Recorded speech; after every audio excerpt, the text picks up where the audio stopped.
गाडीमध्ये बसले, पुढचं स्टेशन आला मूर्तिजापूर. तर माझ्या समोर दुसरी आडवी गाडी लागली होती, मला स्टेशनच दिसलं नाही. मला असं वाटत चांदूर रेल्वे असेल. त्याच्या पुढचं स्टेशन आला अकोला. त्याला असं वाटलं धामणगाव. गाडी चालली, थंडीचा दिवस आहे, माझ्या हाती खूप मोठं छोटं रस आणि गाडी लागली आणि सगळ्याला घरच्यांना बोलून मी गाडीमध्ये बसले आणि मी 2.5 तासामध्ये नागपूरला पोहोचते. फोन करून हे सुद्धा सांगितलं की मी आता धामणगाव सुद्धा क्रॉस केलं, आता फुलगाव किंवा वर्धा येईल म्हणून. पुढचं स्टेशन पाहिलं तो डायरेक्ट शेगाव आलं. मी डोळे लावून बसली होते आणि जेव्हा गाडी चालू झाली, जशी गाडी चालू झाली मी अशी डोळे उघडून बघत आहे तर खिडकीतून समोर मला शेगाव दिसलं. जसं शेगाव दिसलं मी दचकले, शेगाव कसं काय इकडे? म्हटलं इधर शेगाव कसं काय?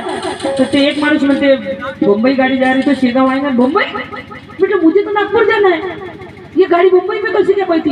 मी धावत निघाली गेटकडे उतरायला. तर एका माणसाने माझा हात पकडला की नाही नाही गाडी चालू हो गई, आप उतरो मत.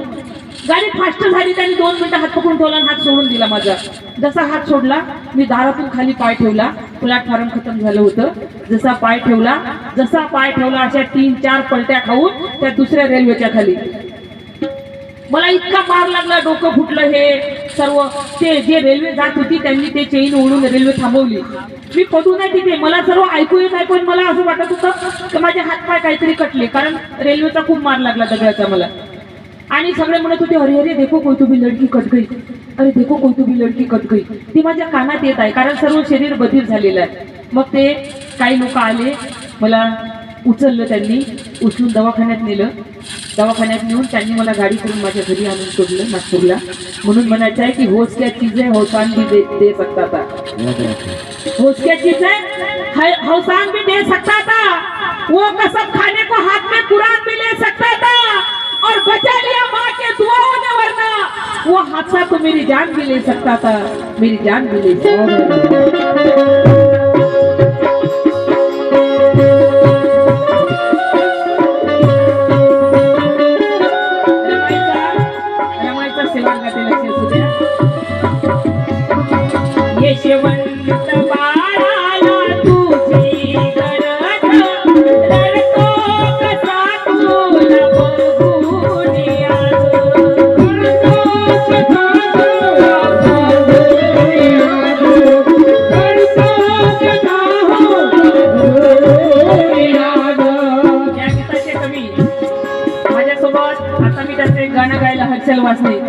त्यांनी अशी बसता बसता काल मला सांगितलं, म्हणजे दीदी मी एक रमाई लिहिली बघा, तुम्हाला जर आवडेल तर. म्हटलं तू शायर झाला का रे बाबू आता?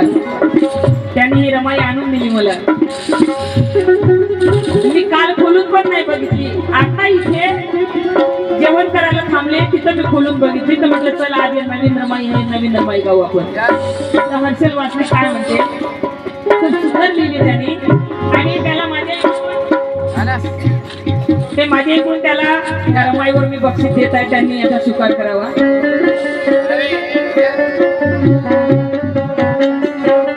यशवंत बाळाला तुझी गरज, रडतो कसा तुला बघून याद.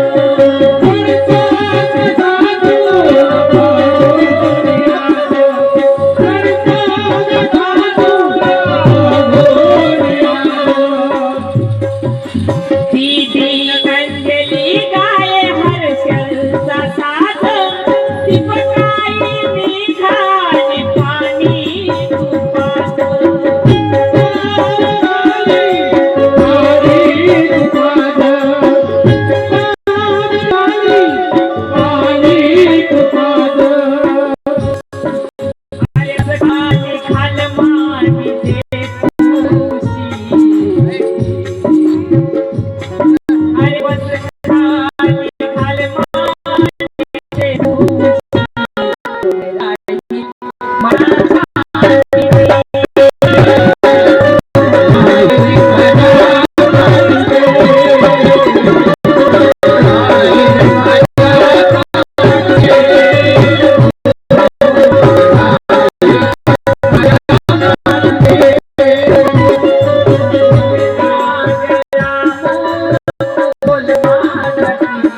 रे